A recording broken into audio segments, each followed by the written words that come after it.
We only know two species on Earth in which males live in groups, often with their relatives, and go out on raids to kill members of neighboring communities. And those were chimpanzees and humans.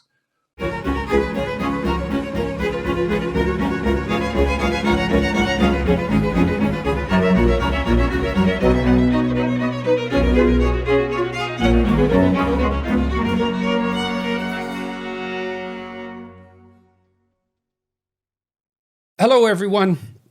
I'm very pleased to have today as a guest on my YouTube channel and podcast, Dr. Richard Wrangham of Harvard University. He's an anthropologist and primatologist, and not only an anthropologist and primatologist, but certainly one of the top people in his field. I ran across Dr. Wrangham's work back in 1996. He wrote a book with Dale Peterson, Demonic Males, very provocatively titled, a study of aggression in primates, including human beings, and an analysis as well of sex differences. And I learned an awful lot from that book. And since then, he's published two others, Catching Fire, How Cooking Made Us Human. Also, not a title that you would expect, because it's not as if people popularly think about cooking as something that made us human. So that was very interesting. It's a great book. And then more recently, The Goodness Paradox, The Strange Relationship Between Virtue and Violence in Human Evolution, which was published in 2019. Dr. Wrangham began his career with Jane Goodall, studying chimpanzees in Gombe Stream National Park in Tanzania, and began an association there with Diane Fossey, another stellar primatologist who worked primarily with gorillas. He was then a professor at the University of Michigan, and finally Ruth Moore Professor of Biological Anthropology at Harvard, where he is now. He's also a MacArthur Fellow, which makes him a recipient of the prestigious prize popularly known as the Genius Grant. And so we're going to talk today about human evolution, primate evolution, aggression, the use of fire, and all those things. And so welcome, Dr. Wrangham. Thank you very much for agreeing to talk with me today. Great to be here. Great to meet you. Yeah. Thank you. So I didn't know, or perhaps I had forgotten until I looked into you again this week, that you more or less began your career with Jane Goodall. And that's pretty interesting. So do you want to walk us through how did your career develop? How did you develop an interest in primatology and anthropology? And maybe you could also define those fields for everyone. I love being in the wild. I love being in nature. As a kid, I liked bird watching, and that took me to more and more remote places. By the time I was 17, I spent 9 months in Zambia in a national park in which it was called Kafue National Park. It had something like 20 people living in it, and together with its border areas, it was slightly larger than Switzerland. So it was a wonderful opportunity to really get a sense of what it's like to live in the wild. And I went to Oxford University to read zoology as an undergraduate. And after that, I wrote to Jane Goodall and said, is there any chance of being able to work with her? And the reason was that I was just fascinated by animals that could serve as some kind of entry into thinking about the way in which our ancestors had adapted their behavior to their own problems of life in the wild. So I've got two questions that stem from that. So what in the world were you doing living in that park when you were 17, and how did you manage that, and how did that come about? And then the next question is, why were you convinced, or are you convinced now, that the study of non-human animals is a useful means of shedding light on human behavior? Two very different questions. So I told you, I just loved the wild, and I'd been on sort of expeditions to more remote parts of Britain in my adolescence, but I saw the opportunity to to do more. And I wrote, I don't know, 100 letters to anyone whose address I could find, saying, could I become a research assistant, joining you in your field studies? And a guy called John Hanks, who ended up as the chief conservation scientist for the World Wildlife Fund in South Africa, was doing studies of elephants and other things in Zambia, and he took me on. I was paid $1 a day, and just had the most incredible time. So, what were your living conditions like in that particular at that particular time? Well, they were very civilized. I mean, I had a regular little cabin in a small sort of camp that was ultimately destined to become a tourist venue. It wasn't really at that stage. It was, a remote area. You had to drive a couple of 100 miles to get there. But of course, we did go camping, and so that was a major thrill. Going camping in an area that was full of really wild animals and no opportunity to call for help, as it were. You're really living on your own. So if you ran into wild animals, you had to know what to do. In my first few weeks there, I went for a walk in an advisable area and found myself catching up on a rhino, and was only stopped from bumping into it in thick vegetation by the arrival of I was lost, and people were shooting rifles to tell me where to go, and so this is just a little adventure for a 17-year-old learning about self-sufficiency in the wild. And you mentioned, were you studying elephants at that point? I was participating. I wasn't studying anything myself, but I was assisting.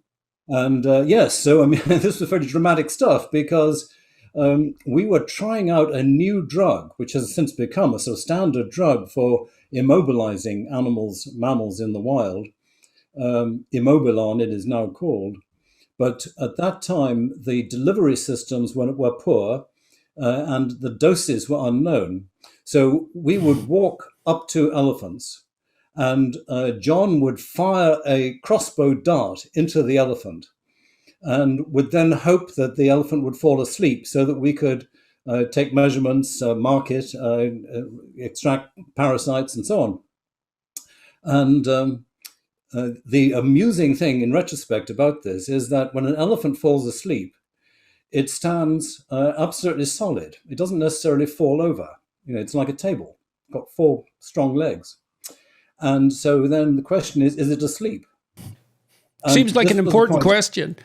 Well, exactly. So instead of all of us swarming up to it, one person, and I'm very happy to say that it wasn't me, was deputed to go up and pull its tail. And since you didn't know whether or not this is asleep or awake, I think this is very brave of John to do this, who took that upon himself. And so then it turned out that he always got it right. It was asleep. And then what we had to do was to get the elephant onto its side. And this involved 4 of us getting onto one side of it and pushing as hard as we could. But this only effected a sway.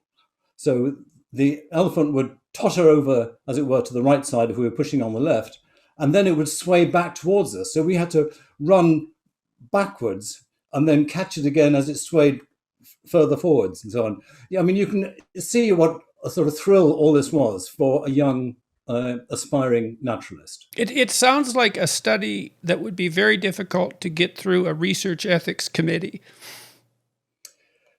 Yes, and rightly, actually, because in the previous years, the person in my position had been killed by elephants. So there were serious aspects to this, and we did have to take what precautions we could, certainly. Right. Yeah, well, I wasn't necessarily saying that favorably. I mean, to gain knowledge requires a certain degree of risk, and I suspect that's particularly true when you're out in the wild, observing wild animals. That's not something you can make 100% safe. I mean, obviously you don't want to be foolhardy, but Right. there is the thrill of the adventure that goes along with that. That's a necessary part of it, I think.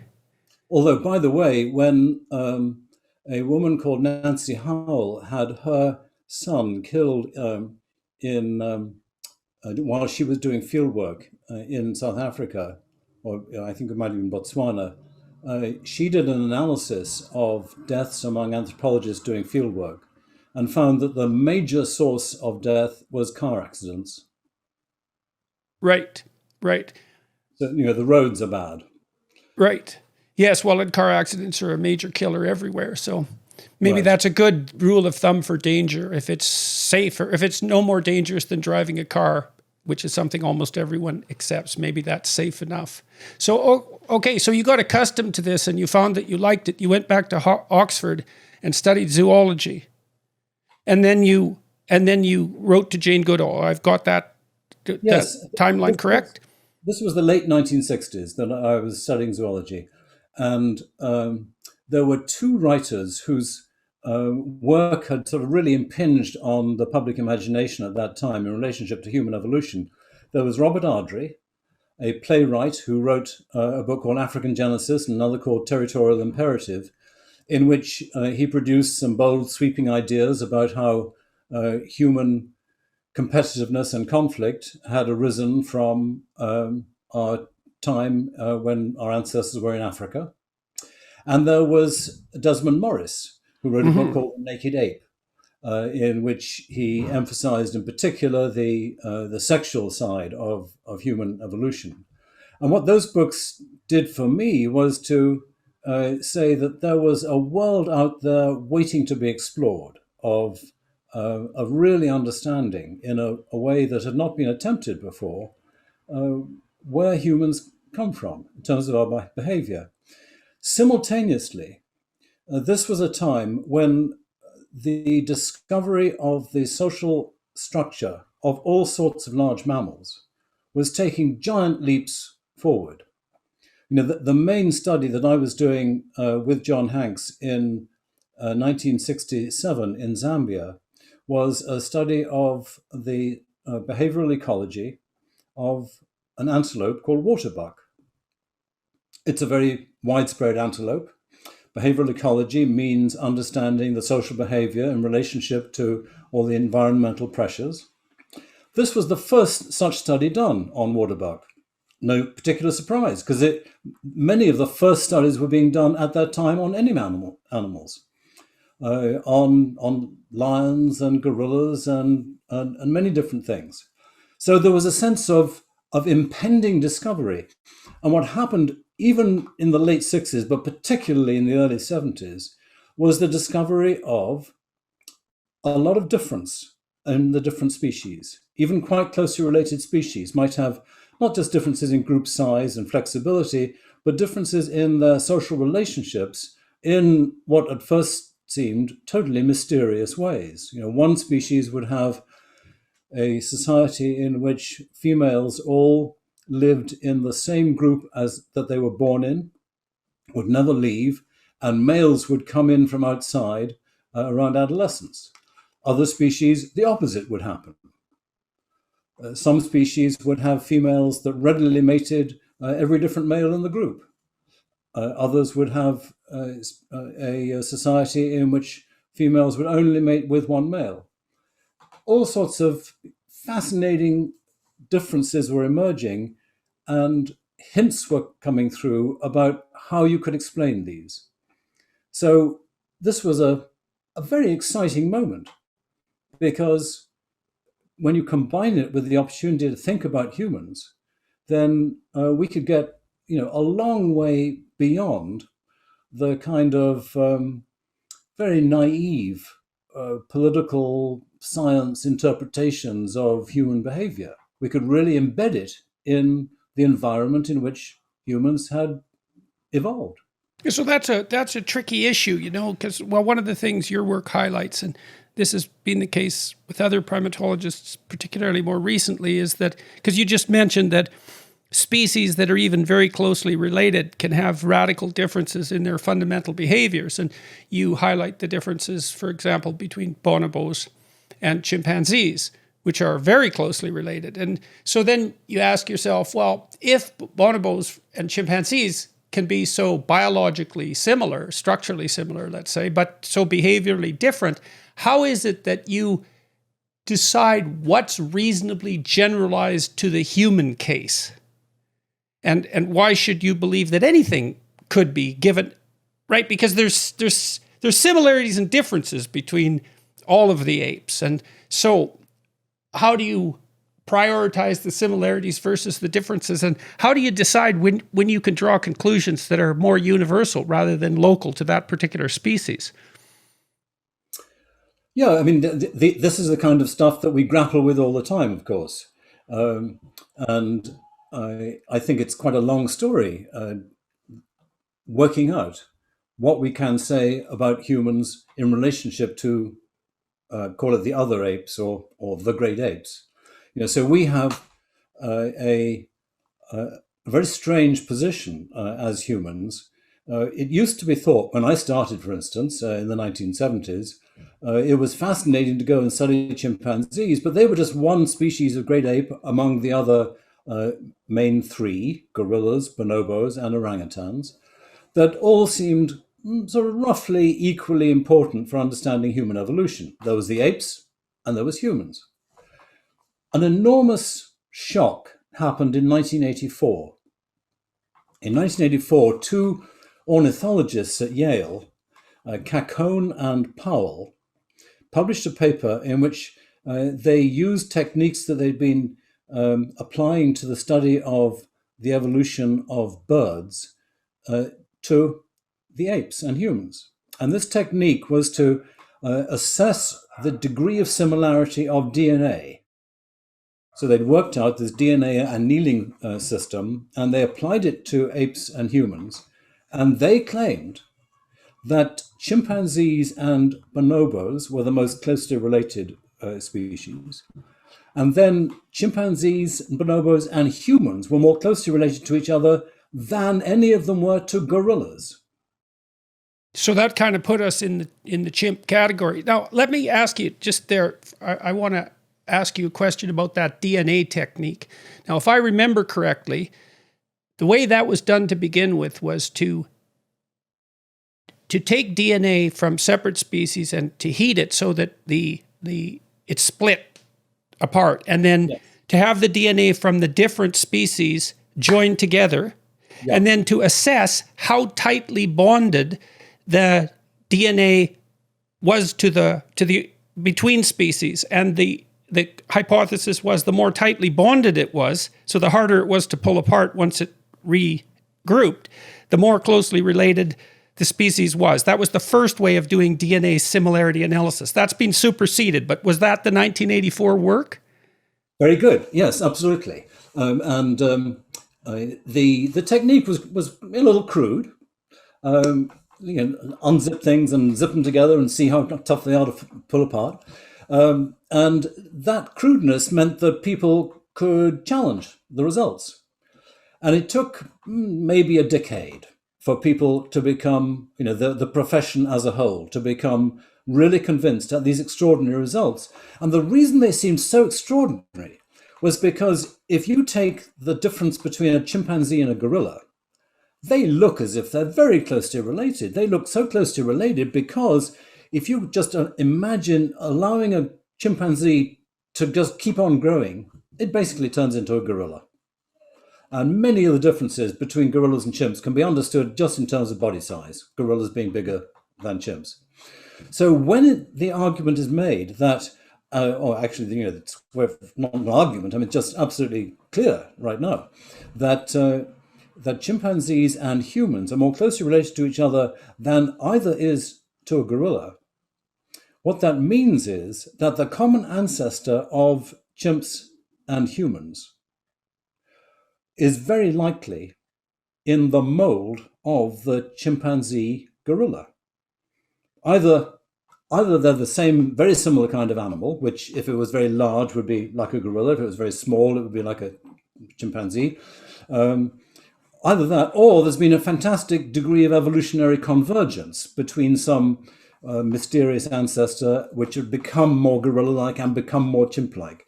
But no one thinks that that is the case. Right. So the idea is that, and this is what? How long ago did gorillas split from chimps? Hypothetically, is that like 10 million years ago, that sort of thing? 10 million?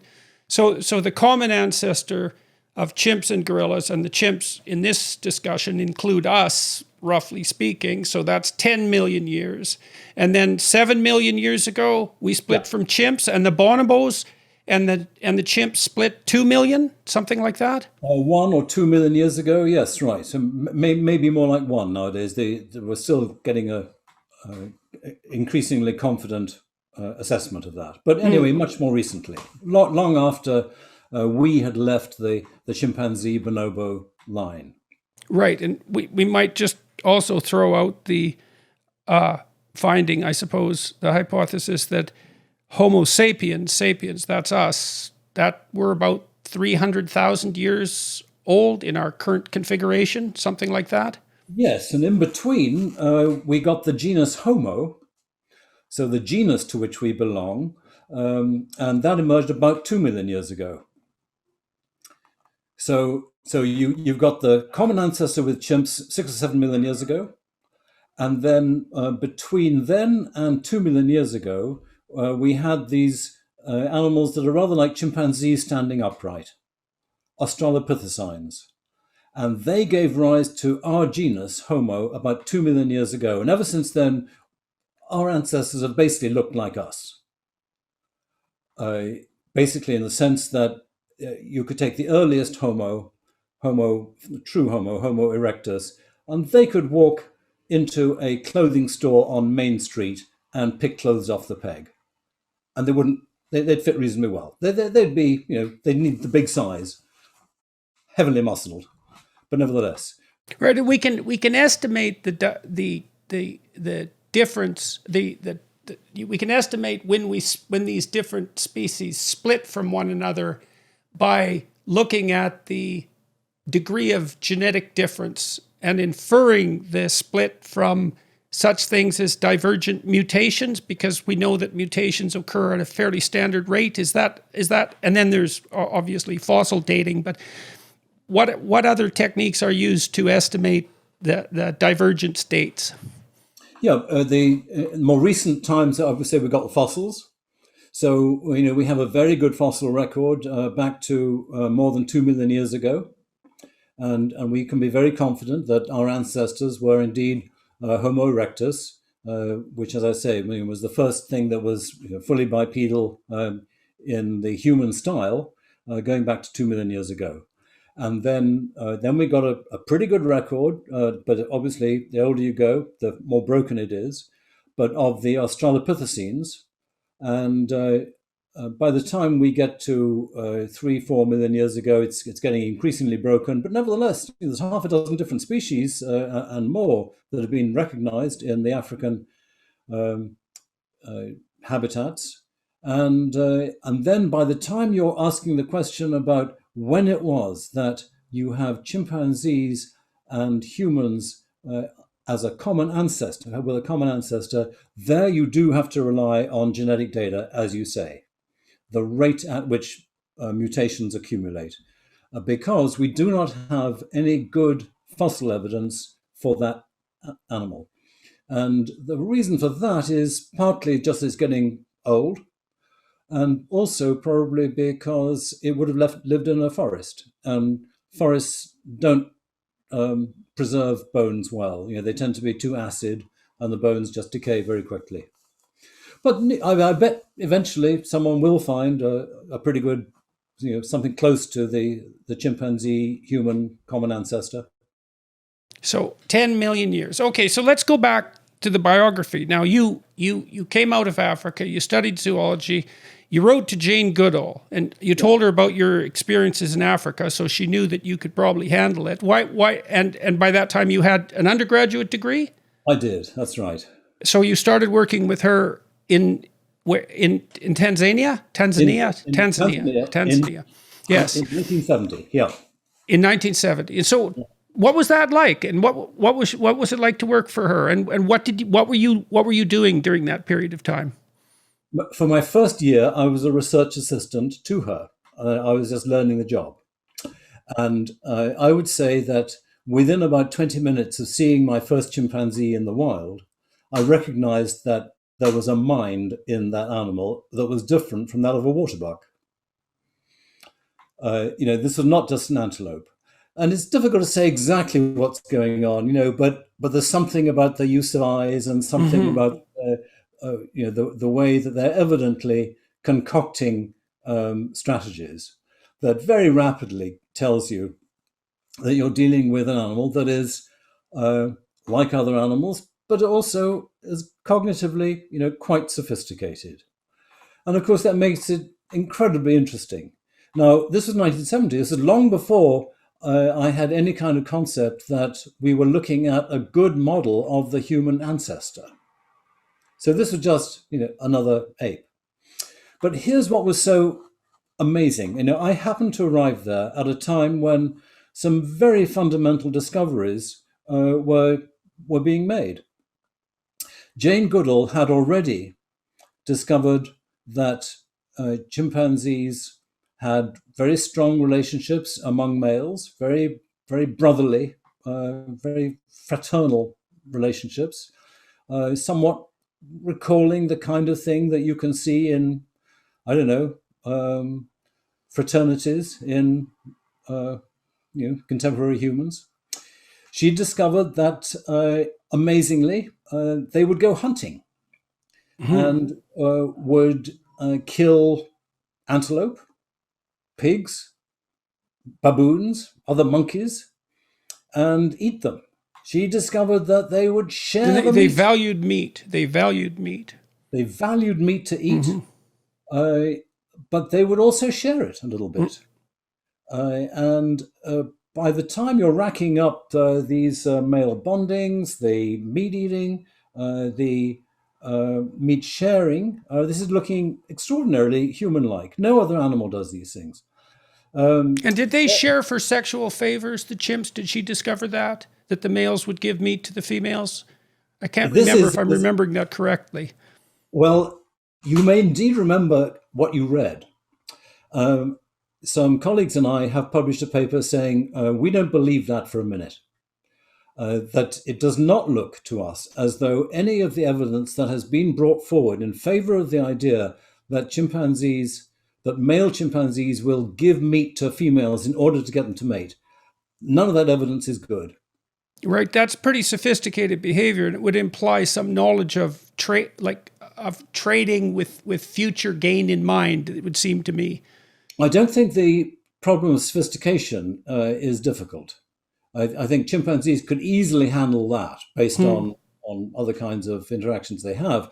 The thing is that among chimps, sexual system is very different from ours. And females really, really want to mate other males as much as possible. I have seen female chimpanzee go into a tree containing 10 males, climb to the highest ranking male, present to him, hoping he will mate her, and he turns his nose up at her. And she then goes rank by rank, down the ranks to the different males, and finally will get some juvenile male to mate with her. That's just symbolic of the fact that she is desperate to get mated as much as possible. And she's also, with the chimps, the females they have an estrus period that's not hidden, correct?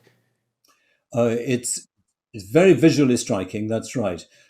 So their labia increase under the influence of estrogen, so that you have quite a large swelling, very pink, very obvious from hundreds of yards away.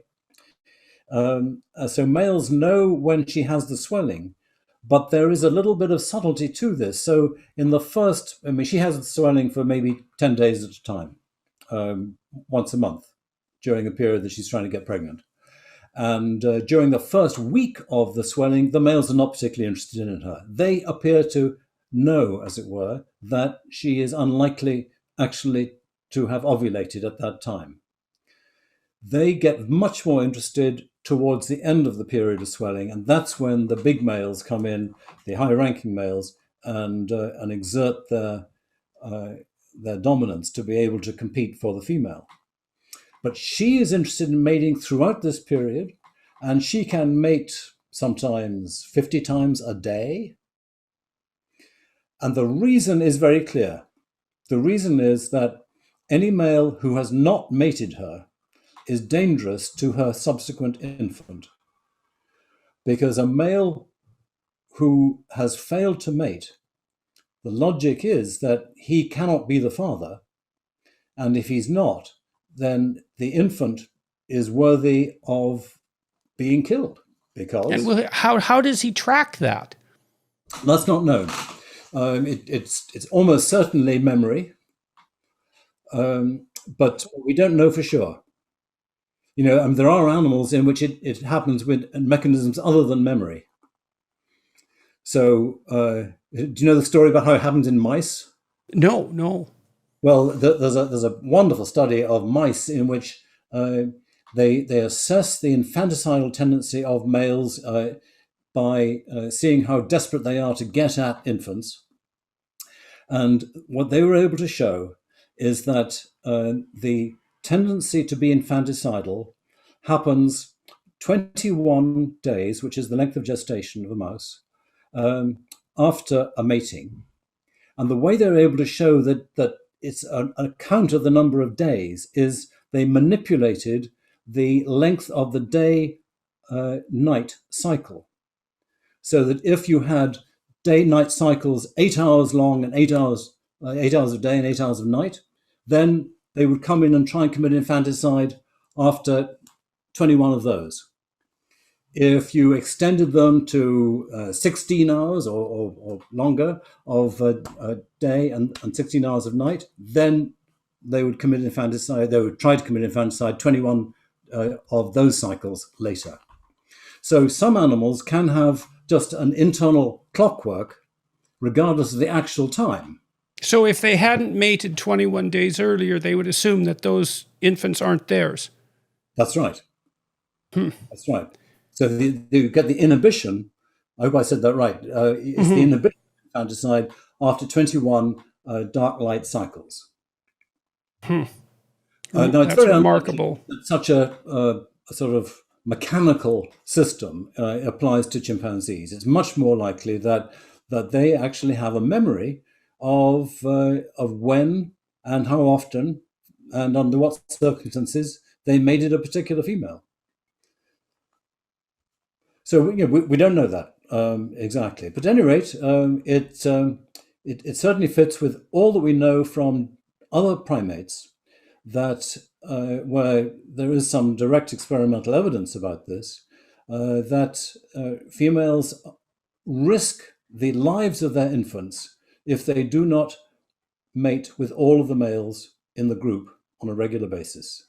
And is that characteristic of the bonobos as well? In bonobos, the females famously have even more sex than in chimpanzees, and no infanticide has been recorded.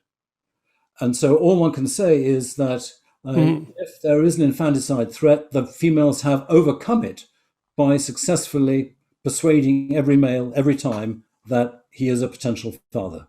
Right. So you can't see any exceptions to that. That's right. So that's a marked, as you pointed out to begin with, that's a marked difference with human behavior, all of that. Nothing like humans at all. No, including human females famously have concealed ovulation as well, which is also a massive difference. Right. So human males cannot tell with any degree of certainty when a female is most likely to be impregnated. And that's an interesting evolutionary divergence, and that's something. Have you thought about? Is that something that you've developed a particular theory about, or thought about in it to any great degree? Is that something we could pursue? Because it is a fascinating difference. Yeah, I mean, I would say that no, I haven't thought about it in detail, and I would say nobody has a really convincing story. But the basic story is that with humans, we have shifted away from females mating all males in the group. Females mate with one male at a time, essentially. You know, there's a little bit of gene shopping, but basically females are bonded to a particular male, and I do see the bonding as quite strongly associated with cooking. Okay, that's not an obvious connection, so I would love to hear about that. Well, and why do you believe that? If you look now at people living in open air societies, then what you see is a sexual division of labor in which females are cooking food for themselves and their children and for a male. And their big job in life is to produce food for the male from the point of view of their relationship with the male. He absolutely needs to rely on having a meal when he comes back in the evening from whatever he's been doing, whether it's been hunting or politicking with people in a neighboring group or searching for enemies or whatever. And the reason he needs it is because he needs cooked food, just like every other human, and he doesn't have time to cook the food himself. So if his wife doesn't cook the food for him, then she's in trouble. The female is bonded to the male in the sense that the male needs her to provide food for him. If she is sexually promiscuous, then for obvious reasons the male is upset, and so he will punish her. He will beat her. He will maybe dispose of her and get another female if he can.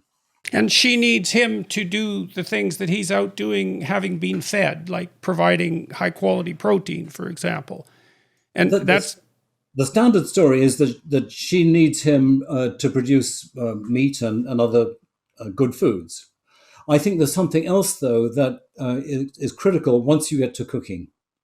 And the reason that she needs him once you have cooking is that cooking exposes the cook to theft. So when you cook, you need a fire. Fire produces smoke. Everybody knows you're cooking. From a long way away, people can detect the fact that you are cooking. They can smell the smoke. They can see the smoke. It's just a very practical thing. That means that for people who are lazy, people who don't want to cook their own food, people who don't even want to find their own food, people who maybe are sick, a person who is cooking food is vulnerable to having their food stolen. And a woman cooking the food is particularly vulnerable to men, such as a man who has not yet got his own wife.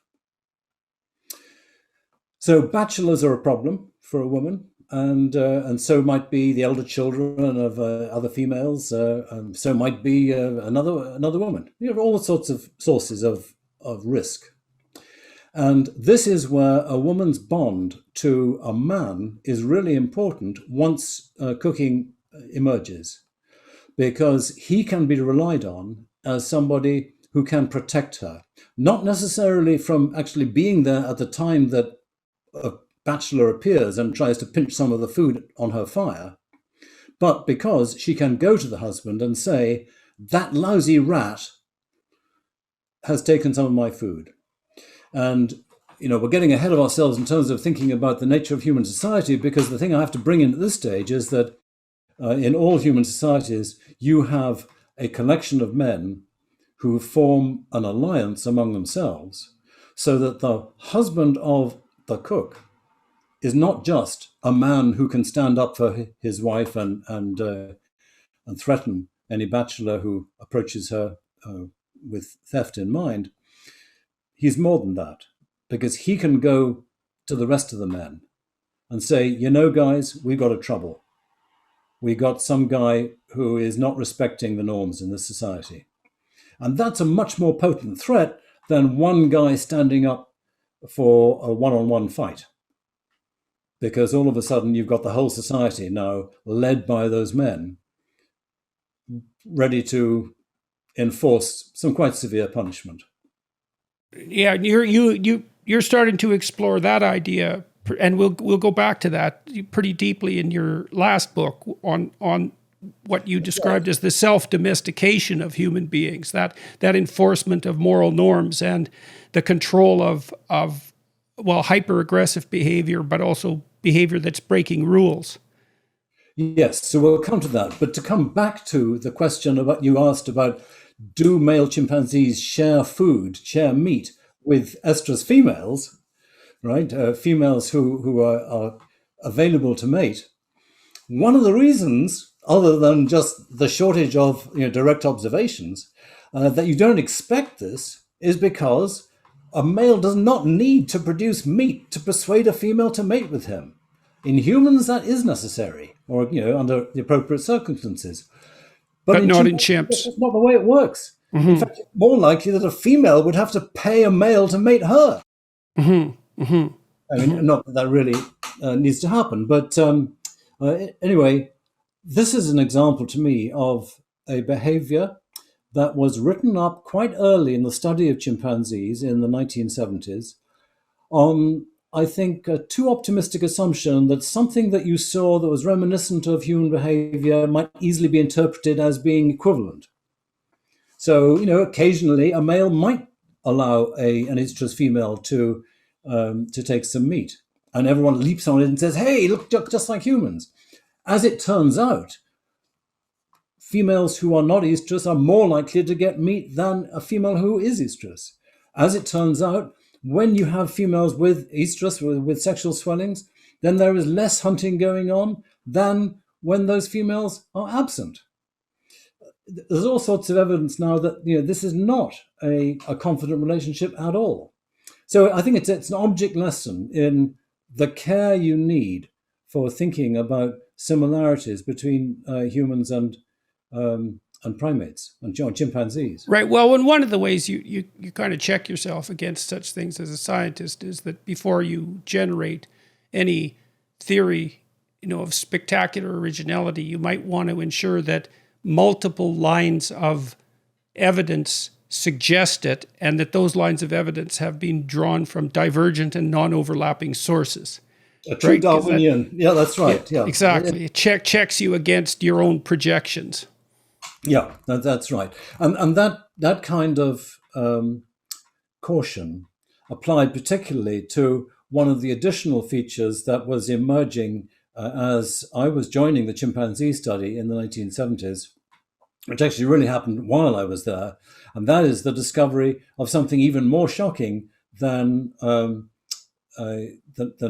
hunting, meat sharing, and tool use, the famous tool use. All these things that were very similar between chimpanzees and humans. Well, then it turned out that chimpanzees were holding territories against other chimpanzees and would sometimes go to the territorial boundaries, look for opportunities to stalk and hunt and kill members of neighboring groups. And those members of neighboring groups would be almost entirely adult males. So now we had, for the first time, something that looked like a primitive kind of war. Yes, and that the importance of that can hardly be overstated. I mean, when I first read that, it just shocked me to the core, because I thought, well, if you're an optimist in some sense, you might assume that the human proclivity for war is a consequence of, let's say, maladaptive socialization or something like that, that could hypothetically be easily controlled. But to see an analog of that so striking in chimpanzees was an indication of just exactly how deep that proclivity is, that proclivity to dehumanize, let's say, so to speak, outgroup members and to treat them as prey. Yeah, I mean, it's an indication, but as my great advisor, Robert Hind, the superb animal behaviorist, endlessly emphasized to me, you've got to be really, really cautious about thinking how to understand what this chimpanzee behavior means for humans. And I think we have been, as a profession, pretty cautious about it. But so one of the first things that happened was people said, well, it's very likely that this pattern of chimpanzees killing members of neighboring groups, males in neighboring groups, is something to do with disturbance to that particular population, and it'll turn out not to happen in other populations. And it took 30 years to develop enough confidence in what was happening in all of the other populations to be able to say, you know what, this is a characteristic feature of chimpanzees. And by the time we had those data coming in, we could also say what it was associated with. And the answer is it was associated with high population density and large numbers of males in the aggressive community. So you get lots of males together, and they will look for opportunities to kill members of neighboring groups. And what is it not associated with?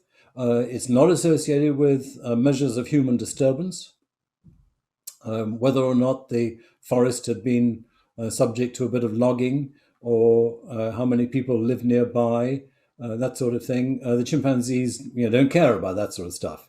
They're living their own lives, and their social dynamics are concerned with what's going on in their own species' lives. So why is a preponderance of males in the attacking? Is that just a matter of outnumbering the enemy, or are there other factors at play? Outnumbering them looks the important thing, yes. Right, because they won't attack. The chimps generally don't attack outside their boundaries unless they clearly outnumber those that they are targeting. Correct? Yeah. And that explanation for that, they have a rudimentary sense of number of or amount, something like that. Is it number or amount? They have a rudimentary sense of that, at least. Yeah, I mean, they're very smart, and it turns out that the average ratio of the number of males in an attacking group to the number of males in the victim group is 8-1. So, and what this comes down to is 8 males attacking 1. It's not 16 males attacking 2. And so in this average system, when 8 males attack 1, here's what can happen. Each of 4 males grab 1 limb. And then you have a helpless victim, and the remaining 4 can do what they like to that victim. And they do. And they can tear out his thorax and pull his testes off and twist the arms until the bones break, and blood is coming out from everywhere, and so on. It's a really nasty business. And chimpanzees are, it depends on exactly what measure you like, but it's maybe 3 or 4 times stronger than humans. They are immensely strong. And so a chimpanzee fighting for its life could, in theory, impose immense damage on its attackers. But the chimps that attack are so smart and figured out exactly how to do this that there is not a single case out of some 50 attacks that have been reasonably well documented of any of the aggressors being damaged beyond a scratch. So they know what they're doing. And this is the imbalance of power hypothesis, that what has happened in chimpanzee social evolution is that because you have variation in the number of companions that individuals have within their communities as they walk about looking for opportunities to eat as well as possible and find females and all that sort of stuff, you have variation which exposes occasional victims to occasional large groups. And just the fact of having a lot of males in your group means that you have safety when attacking. Imbalance of power is enough to induce attack. So, for me, this is classic Lord Acton. Power corrupts, and absolute power corrupts absolutely. And so what's in it for the attacking chimps? What is it that they gain? They don't gain immediate food. They don't gain immediate females. They don't walk back to their communities with a kidnapped female or anything like that. They don't show in the next few days increased acquisition of fruit from a tree on the boundary, nothing like that. But what they do gain is increased confidence in moving in an area that was previously more evenly used between the two communities. Oh, so they decrease the probability that they're going to be someone who's 1 against 8.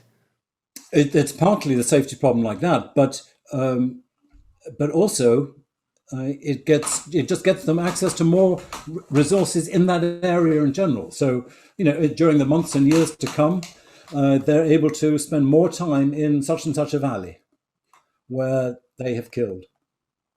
And we now have nice data from 2 different studies, one in Tanzania and one in Uganda, showing that you get occupation of the area where the killings have occurred. And in one case, beautiful data showing all of the expected consequences for the quality of the diet. So better food, increased body mass even known of the individuals that are able to occupy a larger area, reduction in the time between births for those females.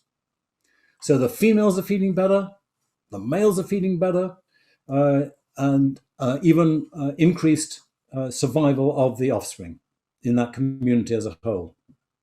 And how much killing does it take to produce such effects? I mean, is the elimination of 1 or 2 individuals from a neighboring troop sufficient to do that? Like, what scale does this have to occur at before those consequences emerge? Anyone know? In those 2 best-known cases, in one case, all of the males in the neighboring community were killed. I see. So it was complete obliteration. It was obliteration of the competitors. It was initially a small community. There were only 7 males in it, and they were all killed. I shouldn't say they were all killed. I should say they all died, and in 4, maybe 5 cases, they were known to be attacked and killed. So is that typical? Is the typical behavior to move in those situations towards complete elimination? Do we know? It's typical. And it may well not be. I mean, if you've got a very large community neighboring, then I can well imagine that they kill several, and it just means they are able to dominate an area that was previously more evenly shared. So in the case of the Ugandan story at Ngogo in Kibale National Park, you had something over 20 kills that were made in various different parts of the boundary of the killer community, but not enough was known about the neighbors to be sure what proportion that meant, or that was, of the neighbors. It's unlikely that any neighboring communities were completely eliminated, though. Those are immense communities. That killer community at that time had 25 fully adult and over, I think, 35 adult and adolescent males. This is an immense power. And they were living in an area with just tremendous fruit productivity and a number of communities that had a large number of males. But they were probably the biggest boss on the block. So you were working with Goodall when that initial raiding behavior was documented? Yes. I mean, I saw some of the first raids.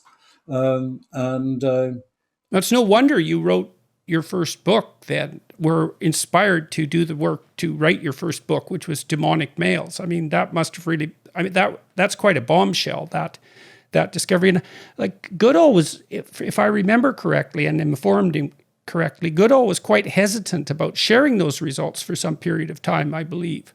Is that, have I got that right? Or was she just being cautious, or what's the story there? No, I don't think that's right. Oh, okay. It's funny. William Boyd wrote a book called Brazzaville Beach, which was obviously inspired by what had happened in Gombe. And in that case, the protagonist, the sort of Jane Goodall figure, was very reluctant to share the results. And I think that may have infected the popular understanding. But no, Jane, I mean, 1979, she published a paper that was describing some of these results. And I think she's always had a very faithful and honest approach to presenting this. She didn't hide it. Yeah, well, I certainly wasn't suggesting that. I mean, I can imagine though that a scientist in her position would want what would you call to be damn sure of the proposition before releasing it on the world. Well, fair enough. Yes, and no, I mean she's. Um, I think she's been appropriately cautious. She described what was seen. I think I probably did go a bit beyond her in inferring the more general tendencies. Um, and so, but by 20 years later, 96, when I published Demonic Males with Dale Peterson, I think it was pretty clear what was going on. And then, as I said, another 30 years later, the data were really coming in very, very solidly. And I mean, in some ways, I wasn't too keen on the title Demonic Males because it's a little bit in your face. But the point I wanted to make is that it is very extraordinary because we only know two species on Earth, or at that stage we only knew two species on Earth, in which males live in groups, often with their relatives, and go out on raids to kill members of neighboring communities. And those were chimpanzees and humans. Yeah, well, when I picked up the book, I mean, I was very interested in the scientific study of aggression at the time. And when I picked up the book, I thought the same thing about the title. I thought, but the book itself is a very scholarly examination of this proclivity. And so for people who are listening who are interested, it's a very, very solid book. And it isn't, But accessible. Let's say accessible. Yes, well, it's accessible, but it's also careful. It's not sensationalistic at all. Yeah. And that's the case with all of your work. It's very serious work. And so walk us through Demonic Males. You've done some of that. So we're going to jump ahead a bit because you've done a lot of things, and I want to cover a lot of it before we close.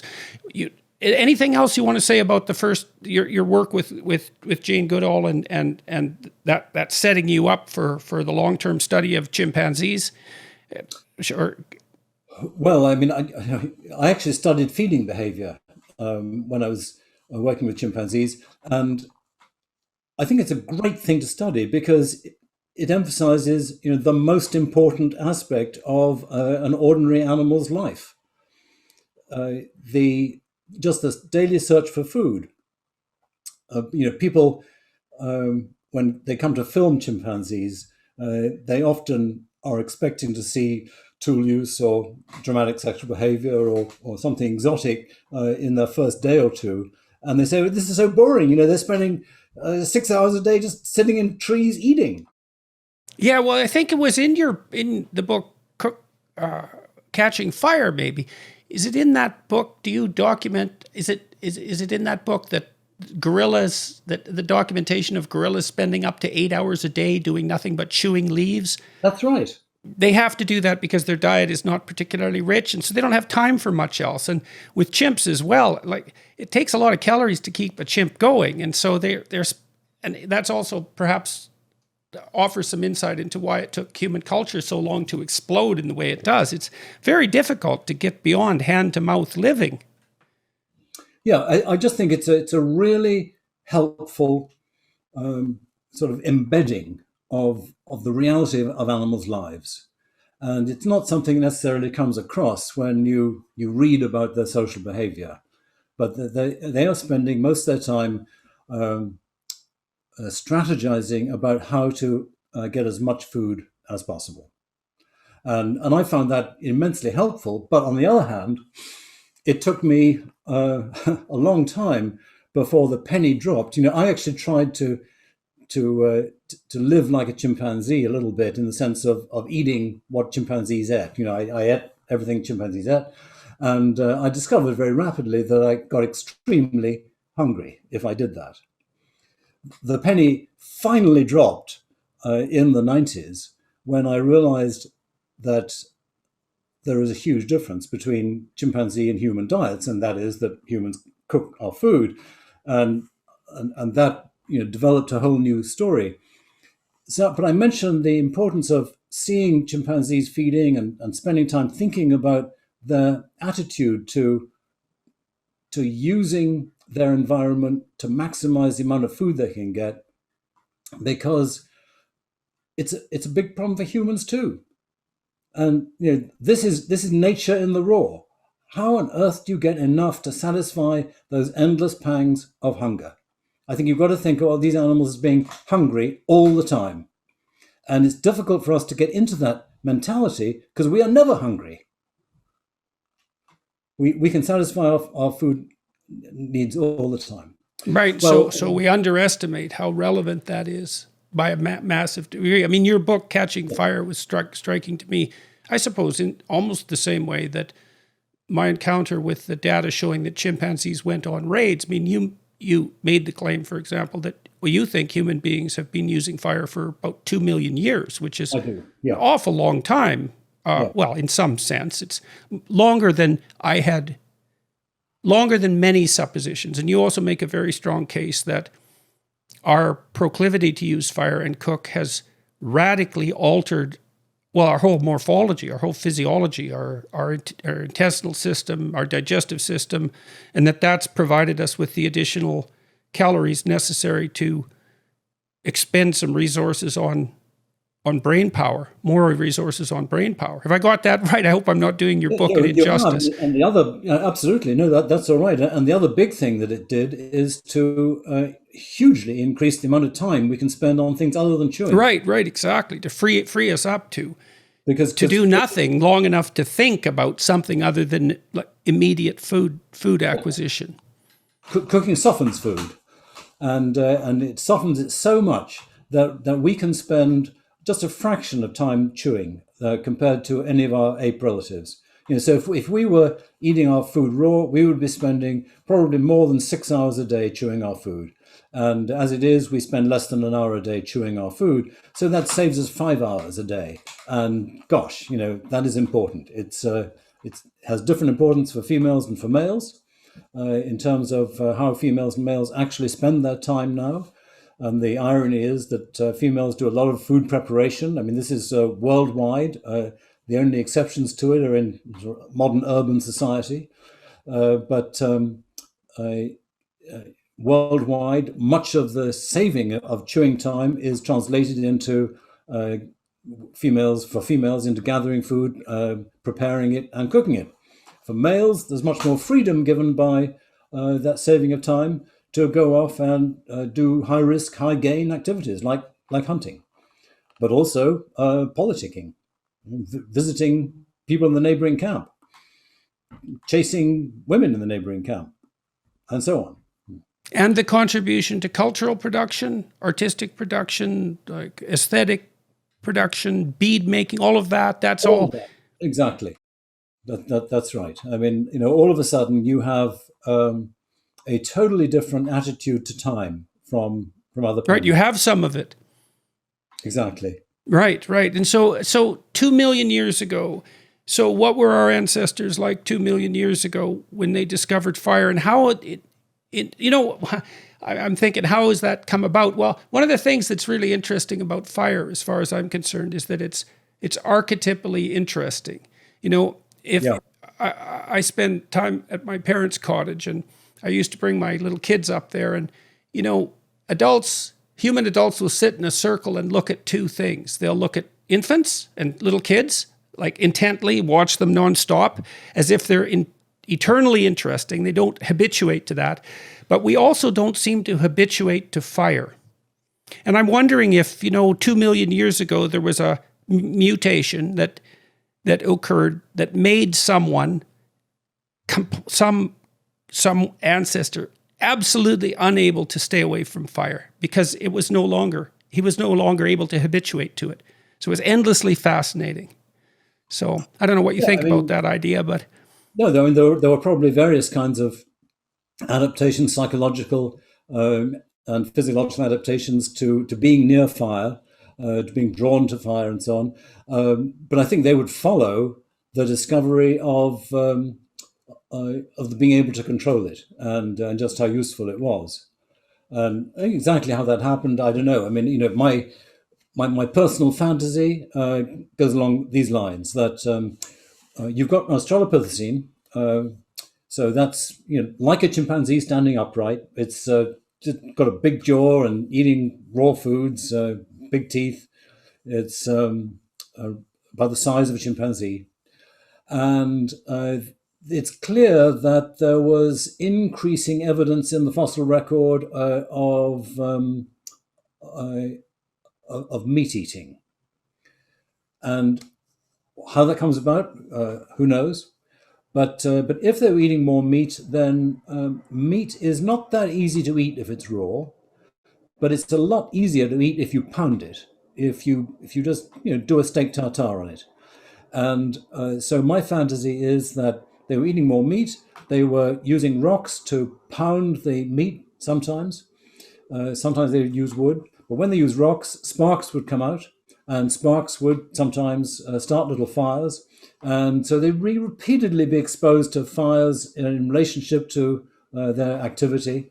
And this would happen often enough that out of this they'd learn the opportunity to leave meat near a fire and taste the value. How often are edible animals trapped in grass fires in Africa? People often refer to that idea, but I don't think it happens very often at all. I don't believe there's any studies in which people have actually documented a number. Most animals are able to escape by either burrowing underground or running away from the fire. It's conceivable that is the way it happened, that it happened often enough that people figured it out, that Australopithecines figured out what was going on. It's all speculation as to how fire was first controlled. But I think what is clear is that once it was first controlled, it would have had huge effects. We know that all animals like their food cooked compared to like eating it raw, or all that have been tested. So, not just our domestic animals, but wild animals too. All the apes, for instance, prefer it cooked. They just haven't figured out how to cook it. And how do you account for that? Seems very strange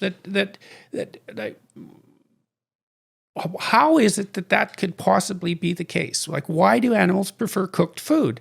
It's because what cooking does is essentially pre-digest food. And animals like their food as much digested as possible, because the more digestion you can have done for you, then the less you have to do it yourself.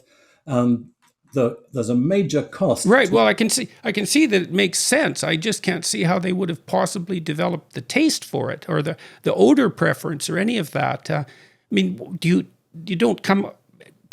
I mean, is it in some sense like partially decomposed food? Maybe with that a little bit.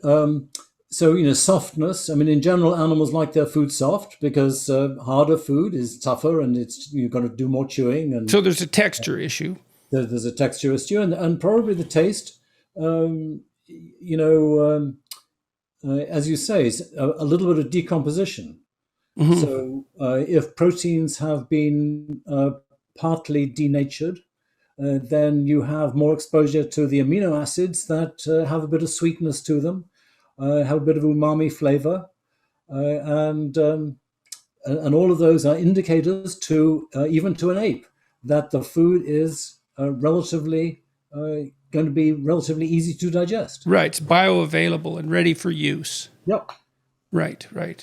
But actually, no one has tested the spontaneous interest in the odor of cooked food, and that's something that would be really fun to do. Well, it's certainly a striking character.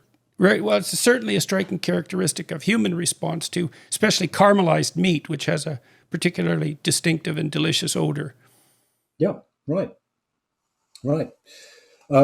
So this is still an early science. We don't know that much about it. But what we do know is that animals, including the great apes, prefer their food cooked even when they haven't had any exposure to it. when they're naive. And that once you are eating cooked food, you are getting more calories. You're saving yourself the cost of digestion, and you're actually increasing the amount of the food that you are able to digest as well. So the net result, in experiments that I and my colleagues have done, you get indications of 30, 50% increase in the number of calories. I mean, this is huge. If a farmer gets Right. 5% more milk out of their cows, they're a millionaire. And now we're talking, some tens of percent. Right, right. Essential a doubling of available calories.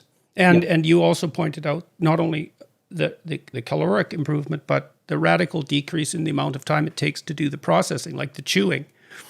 right, right. So yes. So this would be really big, and I think I mean, the argument that I make about why this happened surely at 2 million years ago is kind of twofold. One is that everything fits at that point. So that's the point at which you see smaller mouths, smaller teeth, evidence of smaller guts to judge from the shape of the ribs and the pelvis. And by the way, for the first time, a commitment to sleeping on the ground because for the first time you have a construction of the organism, the human, in a way that is not easy to climb trees. So that made it possible for us to not have to climb trees. That's the idea, at least in part. Yeah, and the Australopithecines could climb trees, so they surely would have slept in trees. But humans nowadays, you can't imagine them being able to regularly climb up into trees and always be able to make a nest in the way that a chimpanzee or an Australopithecine could. So they'd have to sleep on the ground often.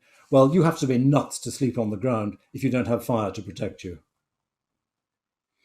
So I think everything, that all points to why it makes sense that fire was first controlled around 2 million years ago, literally about 1.9, and the 1.9 million years ago. And then the other reason is that subsequently to that point, no dramatic events happen in human evolution which could be consistent with the acquisition of something so important as the control of fire. So, there is no subsequent time that makes sense in terms of, oh, yeah, they must have got fire and therefore what? Nothing happens. You get a steady increase in brain size, you get variation in tooth size, but generally it's declining, but no big things. Okay, so we've touched on autobiographical issues. We talked about your work with Goodall, and we touched on demonic males and the rating, and now we've touched on cooking and fire use. So maybe, because I want to get to your third book before we run out of time too, you got really, really interested in aggression, particularly aggression among males, and the particular forms it takes in human beings and our close relatives. But then in your last book, The Goodness Paradox, you really turned your attention to how that proclivity for extreme aggression came under some degree of social control. Yeah. And that's a fascinating issue in and of itself. So maybe we could talk about that. You distinguish first between two kinds of aggression, proactive and reactive, a classic distinction. So do you want to start there and then elaborate out the thesis? Is that a reasonable way of approaching it? Yeah, it is. So yes, absolutely. So The Goodness Paradox is the title of this book, and it refers as a paradox to the fact that humans are so extreme with regard to aggression and non-aggression. So we're extremely aggressive in the sense that, like chimpanzees, we have these demonic tendencies to go off and kill members of neighboring groups using our overwhelming power when we can get a big group attacking a small group and so on, in a way that no other species, no other mammals do. And in a way that horrifies us in retrospect often and makes us drop our jaws at our own behavioral possibilities. Yeah, I mean, we're still living in the shadow of World War II and the Holocaust, and so for so many, I mean, almost everybody who writes about human behavior is affected by that, and still thinking about how did that come to be, and how do we avoid it in the future. So there's that angle on humans. But the other angle, which makes human behavior so paradoxical, is that we are the kindest and most tolerant and most gentle of animals. And people since the ancient Greeks have said we're like a domesticated animal. We meet strangers, we're so nice to each other, we don't have automatic aggression. We're nothing like wild animals that, We share food and make that the basis of many of our social interactions. yeah. And so, for decades, well, for centuries, people have tended to solve this paradox by saying either that we are naturally aggressive and we learn culturally to be nice to each other, or vice versa. And so, the famous debate between Hobbes and Rousseau, as people put it now, Hobbes takes the naturally aggressive perspective, and Rousseau takes the naturally kind perspective. And this goes on. I mean, there was a book recently published by a Dutch historian called Ronald Bregman, who's called Human Kindness, saying, well, actually, humans are spontaneously, naturally kind.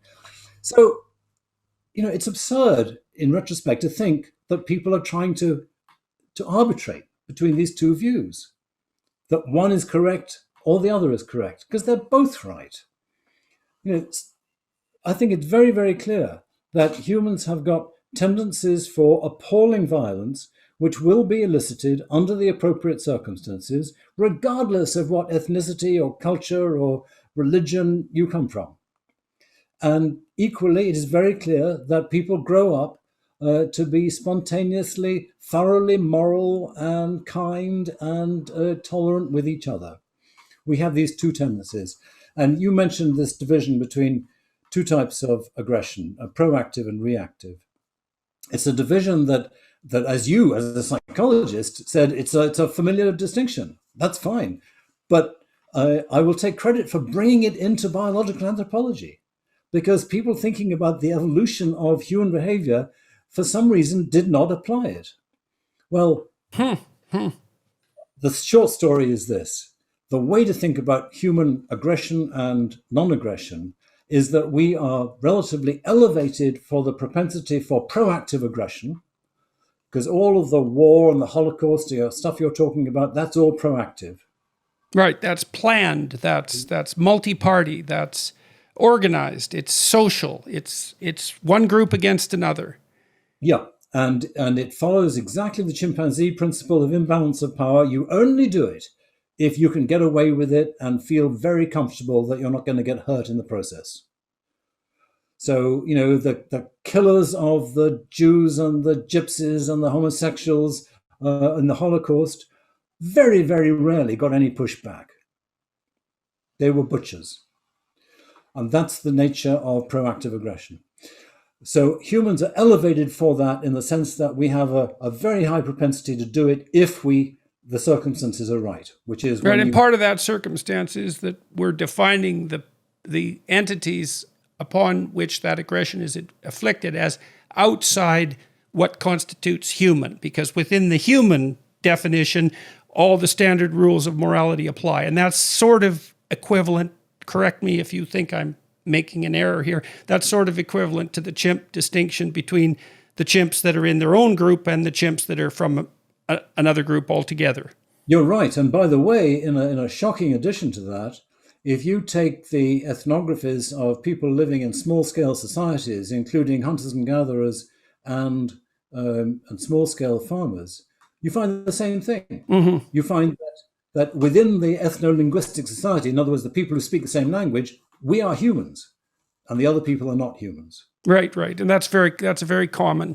Well, and I guess it's also partly because you can rely on those who are like you. It's almost the definition of them being like you, that they accept your definitions of right and wrong, so that you can predict their behavior. You can enter into a social contract with them with implicit understanding, whereas with an outsider, you don't know what rules apply. And so their behavior isn't predictable, and they don't obviously fall within the overarching definition of moral. And maybe that's what, underlies the definition of human in some sense for us. Yeah, I mean, that seems like a reasonable explanation, but the net result is that even a total stranger in a completely weak state the first thing that you do, you're living in a small scale society, when you encounter such a person, is not to say, here, have a cup of tea and let's find out your morals. It's to kill him. Right. So, I say this because there's a romantic view that among small scale people, particularly hunters and gatherers, there is this extension of generosity of spirit to people of different languages, and you can argue very strongly against that. So let me ask you a question that just popped into my mind about that. I mean, it's a compelling idea. I know that in the I think it's in Genesis, in the Abrahamic stories, there's tremendous emphasis on the hospitality that has to be shown to a stranger. And so that seems to be an exception to that general principle. And so I think it's a definition of the stranger that's the issue. To me, what you're talking about would typically be a stranger who you do not know personally, but who speaks the same language as you, who's part of the larger series of Judaic tribes. Right. So still encapsulated within the idea of what constitutes the central people. Right. Yeah. Okay. Well, that could well be.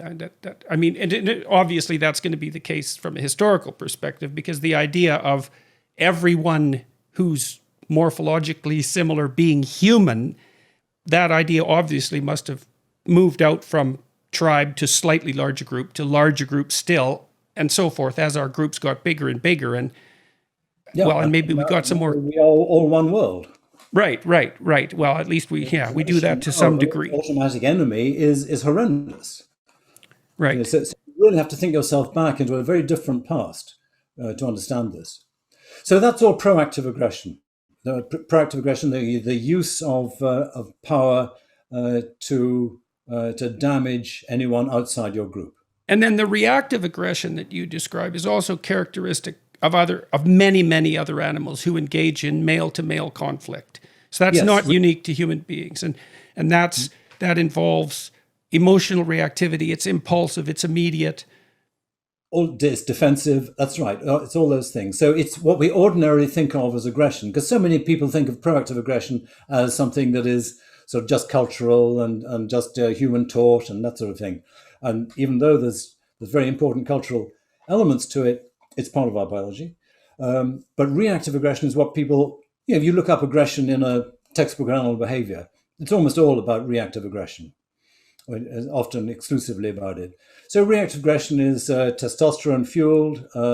It's losing your temper. As you say, it's impulsive. It's motivated by anger. Not only by anger, but anger's anger, frustration, shame. It's associated with emotions, that's right. Yeah. And what's striking about humans is that we are very down-regulated for reactive aggression compared to our close relatives.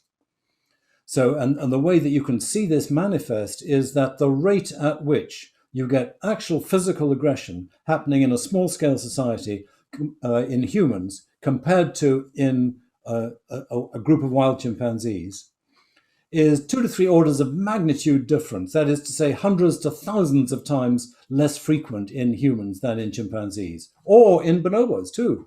The famously peaceful bonobos, but nevertheless, bonobos are not nearly as peaceful as humans. So we're way down the scale in reactive aggression, and at the same time, we're way up the scale on proactive aggression. And the goodness paradox is a story of how did we get this astonishing mixture? And I think, we actually have a really good story for it now, a really good understanding. And it well, some of it in the book, some of it you outline intense attempts by people within human social groups everywhere to socialize children into controlling their reactive aggression. Yeah. And I know there's literature. I interviewed Richard Tremblay on this YouTube channel. I saw the podcast, yeah. Oh, okay. So, we talked about the studies showing that, a small percentage of 2-year-olds are spontaneously aggressive if you put them in groups of other 2-year-olds. It's only about 5%, and virtually all of them are male, and virtually all of them are socialized out of that by the time they're 4, but a small proportion aren't, and they tend to be lifetime aggressors. And those Yeah. are the ones that, well, you have a story about them, I think. Well, I mean, I think that's the residue of a population that would have been 100% like that if you go back 300,000 years ago.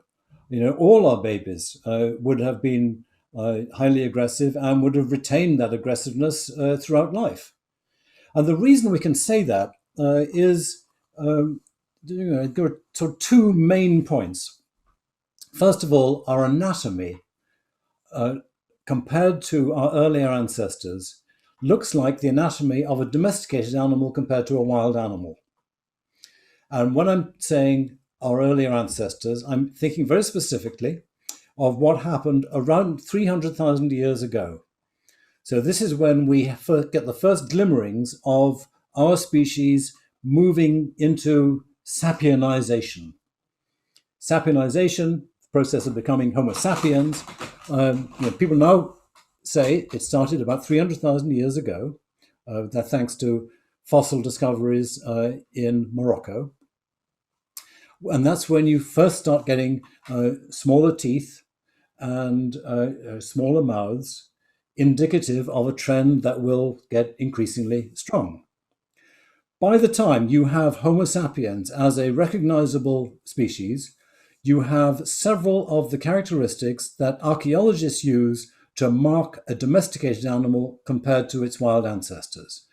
The four characteristics they use are smaller teeth and jaws, reduced differences between males and females, reduced sexual dimorphism, a reduction in body size, and those three things all happened fairly early in Homo sapiens. And then the fourth thing is a reduced brain size. And astonishingly, there is evidence for reduced brain size in Homo sapiens compared to our earlier phases. Right, but not necessarily any loss of cognitive power. Just like in domesticated animals, there's no evidence of a loss of cognitive power in domesticated animals compared to their wild ancestors, even though they have smaller brains. And I think you posited that that was a consequence of decreased size of the brain areas associated with reactive emotions. That's part of it, anyways. Yes, you may be extending slightly beyond what I said, but I actually do think that. That's right. It seems to me that there's quite a bit of evidence that part of the contribution to brain size is associated with reactive aggression.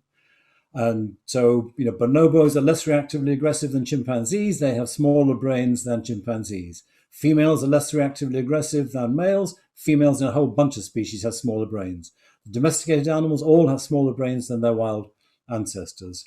And there's even some very provocative evidence that if you give testosterone to humans, then it increases the size of the brain. Even to adult humans. It increases. So now you mentioned in the goodness paradox some early hypotheses about how human beings might have become domesticated, because obviously we domesticate animals.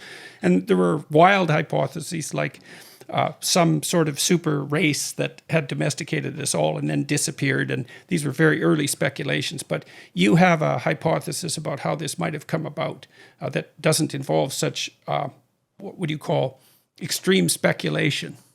Yeah, and it comes originally from Christopher Boehm, who was an anthropologist who went to look at chimpanzees, and he was really struck by the huge difference between humans and chimpanzees in the existence of an alpha male bully. In chimpanzees, you have an alpha male bully who gets what he wants by using his personal physical power. In humans, you don't have that. And we often talk informally about humans having alpha males, but it's not an alpha male in the primate sense, because the human supposed alpha does not get that status or achieve what he wants by using his personal physical power. It's all through coalitions. But in chimps and bonobos and baboons and every other primate, it's not by coalitions. It's by his personal physical ability to defeat everybody else. Now, you sometimes get in humans, in small scale societies, you sometimes get a man who tries to do that, who tries to, kick sand in the face of every other male and take their wives and take their resources, make them feel small and thoroughly mean to them just by being the bully on the block. And when that happens, there is a consistent solution. Because you have to think about societies in which there's no police, there's no one to help you, you're just on your own in your society. And here is this guy who is being incredibly objectionable and may actually kill other people. But even if he doesn't kill them, he's taking their wives, he's pushing them around. So there's various kinds of social responses.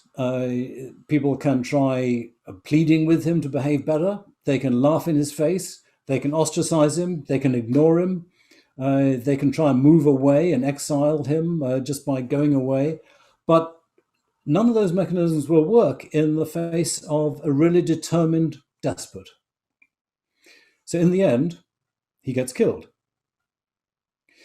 Now, that's what happens nowadays, and what Christopher and weapons would have contributed to that too, I suspect, because it's easier to be a bully when you're huge and everyone else is small and they don't have weapons. But once weapons emerge, the advantage of physical strength is decreased substantially, at least in principle.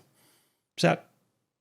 Well, yeah, I mean, weapons play a funny role, and it's almost certain that the kinds of weapons that would be needed for a bully to use them existed long before 300,000 years ago. There are very nicely preserved spears from 400,000. Right. I'm thinking more about weapons used against the bully. Well, yes.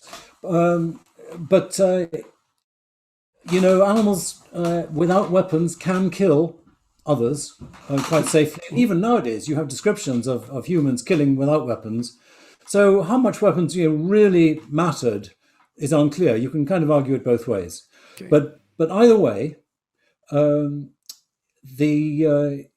what you see in the present is the argument that is taken back into the past.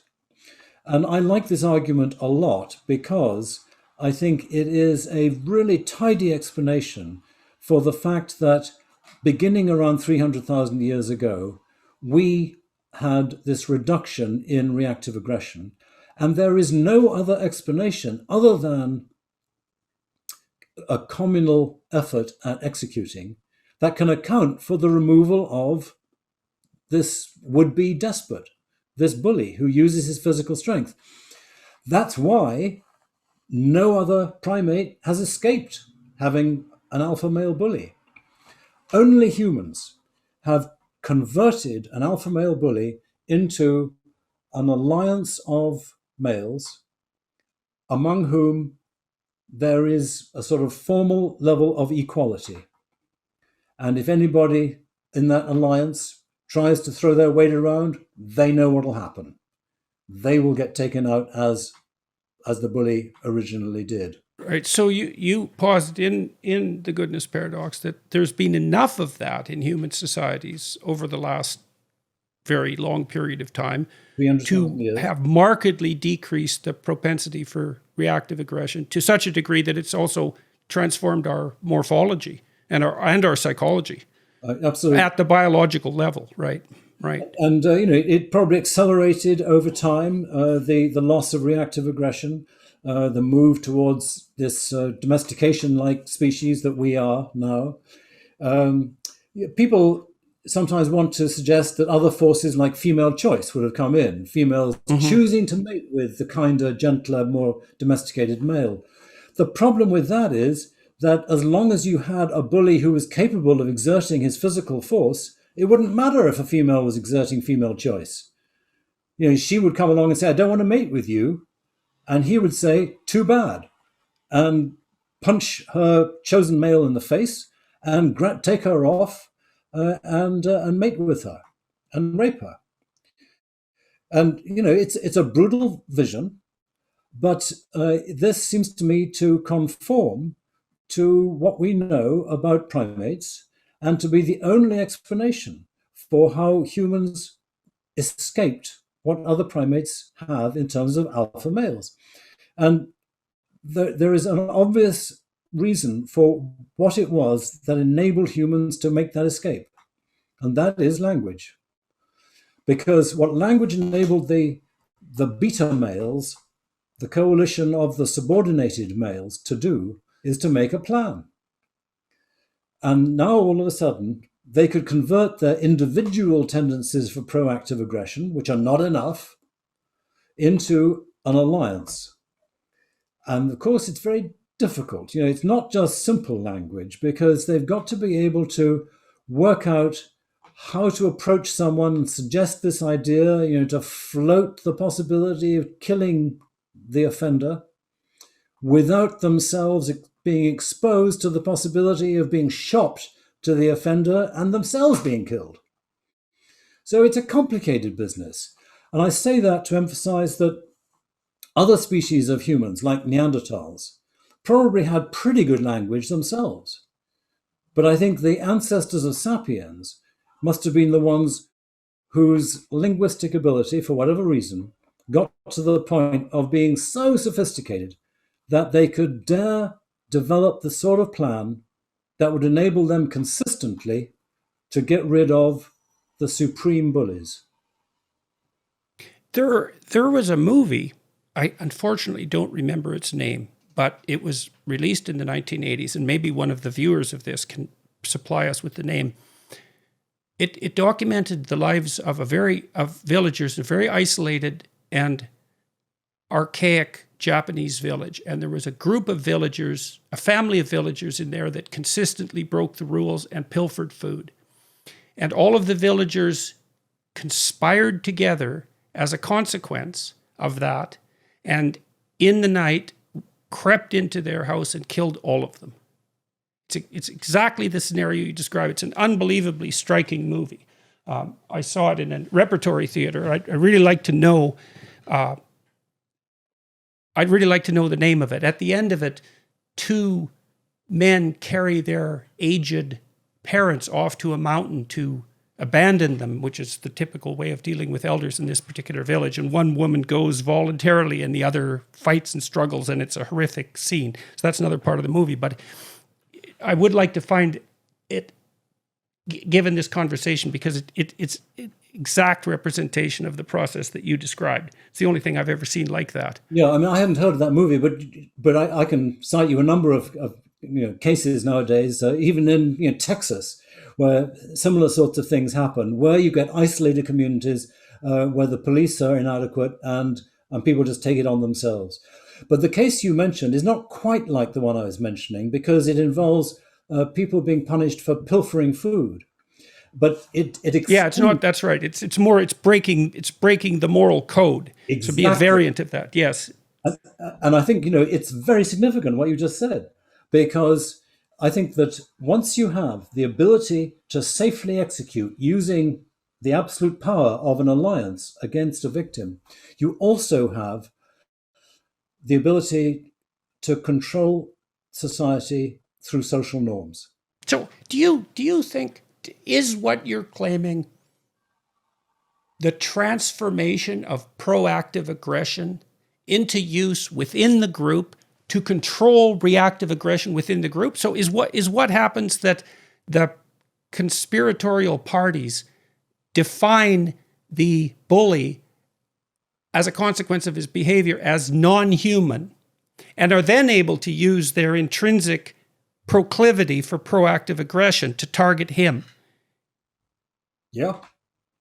I mean, whether they define him as non-human, that's I'm just wondering if he fits it, if he starts to slip into that category, because that category obviously exists in some sense because it enables these acts of proactive aggression to take place, right? There has to be some psychological mechanism that is sufficiently profound to allow the perception of a morphologically human being as not human, so that you can attack them without violating your moral code. Well, I have seen some accounts which are that they say it's time to send Bert, whoever, back to the witches because he looks like a witch. Right, Behavior right. showing And you talk about witches and sorcery to some degree in your book too, and and that's also which is a being mainly topic of male. gossip. Right. So there will be psychological mechanisms that allow people to justify to themselves, but what they're basically doing is making themselves safe from, someone who is a tyrant. And but my, I really want to come back to this point that I think there are two processes that go on once humans have this ability to kill in this predictable, safe way. And the first is the loss of the alpha male, and therefore the loss of alpha male genes, and therefore the loss of reactive aggression, and therefore the self domestication that actually ends up defining our species in terms of our morphology as well as our behavior. We are the domesticated version of a species that lived 300,000 years ago. But the other process that happens is that because this group of males who have now acquired the power of life and death over an alpha male, they have acquired the power of life and death over everybody in the group. So they are the supreme dictators as a group of what is okay. They now, therefore, have created a world in which they can specify what is good and what is bad, what is right and what is wrong. They have created a moral system. And from then on, I think you see an intensification of the degree to which males are ruling the society. Very often, the rules that they impose will be good for everybody, such as there shall be no murder, except when we say it's a good thing. But sometimes the rules will not be good for everyone in society, such as when we tell females that we want them to have sex with a stranger, then they're darn well going to do it. Or the bachelors will not be allowed anywhere near the women or our choice pieces of food. In other words, there are selfish aspects to the male, what has become now something like a patriarchy, which go alongside the aspects that are good for the group as a whole. And I think that this is a concept that is useful for thinking about the origins of many of the major political institutions, or the major social institutions, I should say. And the obvious ones are the system of justice, the system of religion, the systems of politics, the systems of law, ultimately going back to alliances among males who have agreed among themselves not to have any kind of alpha male, and who then have the power that they can impose throughout society. That is a really good place to bring this discussion to a close. We covered a tremendous amount of material today in the last 90 minutes or so, and touched on your three books. I'm going to repeat their titles for everyone so that people who are interested can read them, which I would highly recommend. Maybe I'll let you do that because I've lost my notes here. I want to get the titles right. So the first one was Demonic Males. Demonic Males, Apes and the Origins of Human Violence, 1996. Yeah. And then Catching Fire. Catching Fire, How Cooking Made Us Human, 2009. And then The Goodness Paradox. That strange relationship between violence and virtue in human evolution, published in 2019. Well, thank you very much for talking to me today and for walking me through that, and the audience that I have no doubt will appreciate this through it as well. And there's lots of other things I would have liked to have talked to you about, and that really flew by as far as I was concerned. So I hope everyone else feels that way as well. And maybe we can get a chance to talk through some of these things. I'd be interested in hearing more from you about your ideas about how more complex political structures might have emerged from this initial, say, consensus against violence, something like that. Yeah, that's a very interesting developmental historical idea, I suppose. So, anything else you'd like to add to close things off, or? You want me to have another hour and a half? Yeah, well, that would be nice. And we'll do it again. I'd like to do that again. Maybe we can talk together with Frans de Waal if I can convince him to do that. That might be fun. That would be interesting. Yeah, right. All right. Well, thank you very much. My privilege. Thank you so much. My pleasure. It was, and thanks again for agreeing to do this. It was a pleasure talking to you, pleasure meeting you, and thank you for your books. I've learned a tremendous amount reading them and enjoyed it very much too. So, till we meet Thanks, again. guys. Okay, great All to right. talk to you. All right. Bye-bye.